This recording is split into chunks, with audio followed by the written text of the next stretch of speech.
Hello everyone, welcome to ocean of books. இன்னைக்கு நம்ம William ஷேக்ஸ்பியரோட Julius Caesar அந்த டிராமாவோட summary பற்றி தான் பார்க்க போகிறோம். நிறைய பேர் சொன்னாங்க இந்த ஜூலியஸ் சீசர் வந்து ஒரு ட்ராஜடி ஜானரை சேர்ந்த ஒரு ட்ராமான்னு சொன்னாங்க. பட் அது படிக்கும் போது தான் தெரிஞ்சது இது ஒரு அற்புதமான ஒரு பொலிட்டிக்கல் த்ரில்லர் ஆக்சுவலாக. ஓகே, இந்த Julius Caesar first William Shakespeare வந்து 1599 தான் இதை வந்து அவரோட சொந்த ப்ரொடக்ஷன் யூனிட்டான குளோபல் தியேட்டர்ஸ்ல வந்து ஸ்டேஜ் பண்ணாரு லண்டன்.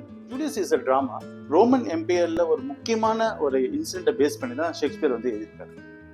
அந்த இன்சிடென்ட் என்னன்னா, ஜீசஸ் கிரைஸ்ட் பிறக்கிறதுக்கு 44 இயர்ஸ் பிஃபோர், அதாவது 44 BCல ரோமன் எம்பையர்ல ஜூலியஸ் சீசர் வந்து அசாசினேட் பண்றாரு.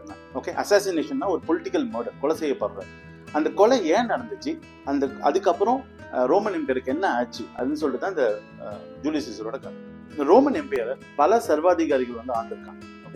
அப்புறம் ஒரு காலகட்டத்தில் சர்வாதிகாரிகள்லாம் ஒழிச்சிட்டு அது வந்து ரோம் வந்து ரிப்பப்ளிக் ஆஃப் ரோமா வந்து கன்வெர்ட் ஆகும். அதாவது ரிப்பப்ளிக் ஆஃப் ரோம்னா மக்களால் தேர்ந்தெடுக்கப்பட்ட அரசாங்கம். ஓகே, கிட்டத்தட்ட ஒரு 300-400 வருஷமா இந்த ரிப்பப்ளிக் ஆஃப் ரோம் வந்து ரொம்ப பயங்கரமா ஃப்ளரிஷ் ஆயிருக்கு. ஓகே, இந்த காலகட்டத்தில் அதாவது ஒரு 400 வருஷம் கழிச்சு ஜூலியஸ் சீசர் அப்படின்னு சொல்லிட்டு ஒரு கேரக்டர் வந்து வராங்க. அதுவும் வந்து மக்களால் தேர்ந்தெடுக்கப்பட்ட ஒரு மன்னர் தான் ஜூலியஸ் சீசர். ஆனால் இந்த ஜூலியஸ் சீசர் வந்த அப்புறம் நாட்டில் வந்து ஒரு நிறைய பதட்டம் உருவாகுது. இந்த சென்ஸ் நிறைய சிவில் வார்ஸ்லாம் வந்து உருவாகுது. இந்த ஆக்சுவல் ஸ்டோரி வந்து இந்த இடத்துல தான் ஸ்டார்ட் ஆகுது. இந்த ரிப்பப்ளிக் ஆஃப் ரோமுக்கே வந்து ஒரு பெரிய சேலஞ்ச் வந்துடுது பிகாஸ் ஆஃப் ஜூலியஸ் சீசர். அதாவது அவரு வந்து நிறைய உள்நாட்டு கலவரத்தில் வந்து அவர் எதிரிகள்லாம் வீழ்த்திட்டு அவர் வந்து ஒரு தனிப்பட்ட ராஜாவா வந்து மாறுற மாதிரி ஒரு சூழ்நிலை வருது. மக்களும் வந்து ஜூலியஸ் சீசரை வந்து கண்மூடித்தனமா வந்து ஃபாலோ பண்றாங்க. ஜூலியஸ் சீசர் நிறைய டிசிஷனை வந்து அவர் சொந்தமா எடுக்கிறார். அவரோட other Nobel persons, other senate members எல்லாம் கேட்காம சொந்தமா நிறைய டிசிஷன் எடுக்கிறாரு. இது நிறைய பேருக்கு பிடிக்கல. நிறைய பேர் என்ன நினைக்கிறாங்க, இது சர்வாதிகாரத்தோட ஒரு ஸ்டார்டிங் பாயிண்ட் அப்படின்னு சொல்லிட்டு நினைக்கிறாங்க. ஜூலியஸ் சீசருக்கு வந்து 2 இம்பார்ட்டன்ட் ஃப்ரெண்ட்ஸ் இருக்காங்க. ஒன்னு வந்து மார்க் ஆண்டனி, இன்னொன்று வந்து ப்ரூட்டஸ். இந்த ப்ரூட்டஸ் யாருன்னா, இந்த ப்ரூட்டஸோட முப்பாட்டம் தான் இந்த ரோமோட சர்வாதிகாரத்தை ஒழிச்சிட்டு இந்த ரிப்பப்ளிக் ஆஃப் ரோமை வந்து நிலைநாட்டினவங்க. ஓகேங்களா, அந்த வம்சாவளியில் வந்தவர் தான் இந்த ப்ரூட்டஸ். அதால மற்ற செனட் மெம்பர்ஸ்லாம் போய் ப்ரூட்டஸ் கிட்ட சொல்றாங்க, இது மாதிரி உங்களோட முப்பாட்டம் தான் இது மாதிரி நம்ம ரிப்பப்ளிக் ஆஃப் ரோம் வந்து கொண்டாந்தாங்க.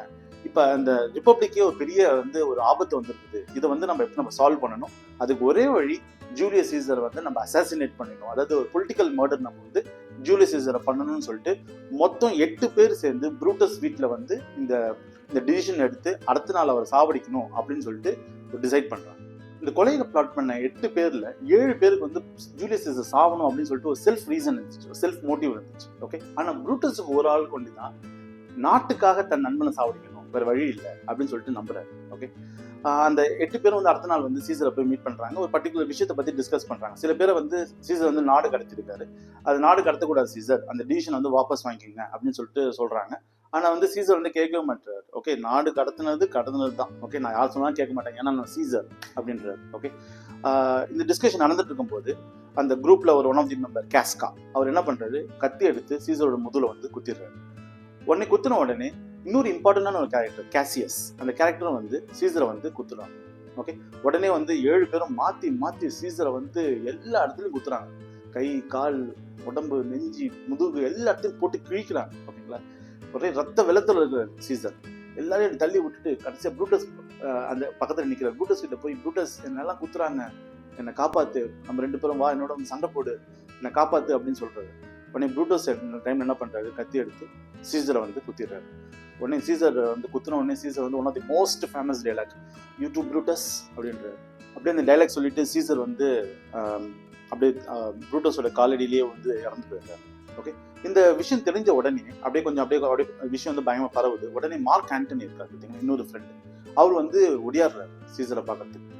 சீசரை பார்த்த உடனே, அவர் ரத்த வெள்ளத்துல பார்த்த உடனே அப்படியே கதறி அழுவுறாரு. ஓகே, அப்போ வந்து அந்த செனட் மெம்பர்ஸ்ல வந்து கேசியஸ் இருக்காரு பார்த்தீங்களா, கேசியஸ் வந்து ப்ரூட்டஸ் கிட்ட சொல்றாரு, ப்ரூட்டஸ் மார்க் ஆண்டனியும் நம்ம சாவடிச்சிருவோம் இப்பயே. ஓகே அப்படின்னு சொல்றாரு. ஆனா வந்து ப்ரூட்டஸ் ஆக்சுவலா ரொம்ப நல்லவன் தான். ஓகே, அவன் என்ன சொல்றாரு, இல்ல நம்மளோட இது வந்து குறிக்கோள் வந்து சீசரை சாவடிக்கணும் ரோமுக்காக, பட் மார்க் ஆண்டனி நம்ம சாவடிக்கூடாது, நான் வந்து மார்க் ஆண்டனி கிட்ட போய் பேசுறேன் அப்படின்னு சொல்லிட்டு ப்ரூட்டஸ் போய் மார்க் ஆண்டனி கிட்ட சொல்றாரு. இங்க பாரு மார்க் ஆண்டனி, சீசர் சாவடிச்சதுக்கு இந்த ரிப்பப்ளிக்கு வந்து ஒரு அச்சுறுத்தல் வந்துருச்சு, அதால தான் சாவடிச்சிட்டோம். இப்ப நான் சீசரோட பாடி எடுத்துட்டு போய் மக்கள்கிட்டயும் இதுதான் சொல்ல போறேன், நீ எனக்கு சப்போர்ட் பண்ணணும் அப்படின்னு சொல்லிட்டு ப்ரூட்டஸ் வந்து மார்க் ஆண்டனி கிட்ட கேட்கிறாரு. மார்க் ஆண்டனியும் வந்து சரி நான் உனக்கு சப்போர்ட் பண்றேன் ப்ரூட்டஸ் அப்படின்னு சொல்லிட்டு சொல்றேன். சீசரோட சடலத்தை எடுத்துக்கிட்டு எல்லாமே வந்து மக்கள் கிட்ட போறாங்க. ஓகே, அந்த சடலத்தை வந்து ஒரு பெரிய மார்க்கெட் பிளேஸ்ல வந்து வச்சுட்டு இதுமாதிரி சீசரை வந்து நாங்கள் சாவடிச்சிட்டோம் அப்படின்னு சொல்லிட்டு ப்ரூட்டஸ் ஒத்துக்கிறாரு. ஓகே, ஆனா ஏன் சாவடிச்சோன்னா சர்வாதிகாரத்தை வந்து நம்ம வந்து மொழியிலே கிளி எரிஞ்சிட்டோம், அதான் ரீசன் அப்படின்னு சொல்லிட்டு மக்கள் கிட்ட சொல்றாரு. மக்களும் வந்து ஒத்துக்கிற மாதிரி ஒரு சிச்சுவேஷன் வந்துடுறாங்க. ஓகே, அப்போ ப்ரூட்டஸ் வந்து மார்க் ஆண்டனி பேசுவாரு. ஏன்னா வந்து மார்க் ஆண்டனி இந்த கொலையில வந்து அவர் சம்பந்தப்படலை, இருந்தாலும் வந்து அவர் வந்து ஏன் பண்ணும் அப்படின்னு சொல்லிட்டு அவர் சொல்லுவாரு அப்படின்னு சொல்லிட்டு மார்க் ஆண்டனி கிட்ட வந்து ப்ரூட்டஸ் சொல்றாரு. அங்கதான் வந்து ஒரு பெரிய மிஸ்டேக் பண்ணிடுறாரு ப்ரூட்டஸ். ஓகே, ஏன்னா மார்க் ஆண்டனி வந்து ஒரு பெரிய பேச்சாளர், is a very good orator. ஓகேங்களா, உடனே மக்கள் கிட்ட வந்து அவர் பேச ஆரம்பிக்கிறாரு. அதெல்லாம் ரொம்ப ரொம்ப ரொம்ப ஃபேமஸான speech in this drama. Okay, எப்படி அதை கொண்டாந்துடுறாங்க மார்க் ஆண்டனி, இது மாதிரி அவர் சீசரோட உடம்ப வந்து அப்படியே அந்த ட்ரெஸ்ஸை ரிமூவ் பண்ணி காமிக்கிறாரு. தேசத்துக்காக கொலை பண்ணிட்டாங்கன்னு சொல்றாங்க. அவங்க உடம்புல எத்தனை காயம் எப்படி இருக்குது பாருங்க, எப்படி கிழிச்சு எரிஞ்சிருக்காங்க பாருங்க சீசரை. இது வந்து தேசத்துக்காக பண்ணாங்க இல்ல, இது வந்து அவங்க செல்ஃப் ரீசனுக்காக பண்ணாங்க அப்படின்னு சொல்லிட்டு எல்லா மக்களையும் வந்து ப்ரூட்டஸ்க்கு எகெயின்ஸ்டா வந்து மார்க் ஆண்டனி வந்து டர்ன் அவுட் பண்ணிடுறாரு. உடனே ஒரு பெரிய சிவில் வாரே அங்க வந்து உருவாகிடுது. ஓகே, ப்ரூட்டஸும் கேசியஸ் இந்த கேஸ்கா எல்லாருமே தப்பிச்சு போயிடுறாங்க. ஆனா மார்க் ஆண்டனியோட இன்னும் 2 பேர் சேர்றாங்க. அது ரொம்ப இம்பார்ட்டன்டான நேம். மார்க் ஆண்டனி, அப்புறம் வந்து லிபிடியஸ், அப்புறம் ஆக்டிவியஸ். ஓகே, இந்த 3 பேரும் வந்து சேர்ந்து அந்த சாவடிச்ச அந்த செனேட் மெம்பர்ஸை ஒரு ஆளையும் செலக்ட் பண்ணி சாவடிக்கிறாங்க. ஓகே, துரத்தி சாவடிக்கிறாங்க. கடைசியா கேசியஸும் ப்ரூட்டஸும் வந்து ஒரு இடத்துல போய் ஒளிஞ்சிக்கிறாங்க. ஒரு பெரிய போர் நடக்குது. ஓகேங்களா, அந்த போர்ல கேசியஸ் வந்து போர்ல தோத்துருவோம் அப்படின்னு தெரிஞ்ச உடனே சீசரை குத்தின கத்தியாலேயே வந்து கேசியஸும் வந்து குத்தி செத்து போயிடுறாரு. ஓகே, ப்ரூட்டஸ் ஒன்று தான் கடைசியா மிஞ்சிடாரு. ப்ரூட்டஸும் வந்து கடைசியா பிடிப்பட போறோம் அப்படின்னு தெரிஞ்ச உடனே ப்ரூட்டஸ் வந்து என்ன யாச்சும் சாவடிங்க அப்படின்னு சொல்லிட்டு வேலைக்காரங்களாம் நிறைய பேர் இருக்கிறாங்க, அவங்க கிட்ட கத்தியை கொடுத்து சாவடிங்கன்னு சொல்றாரு.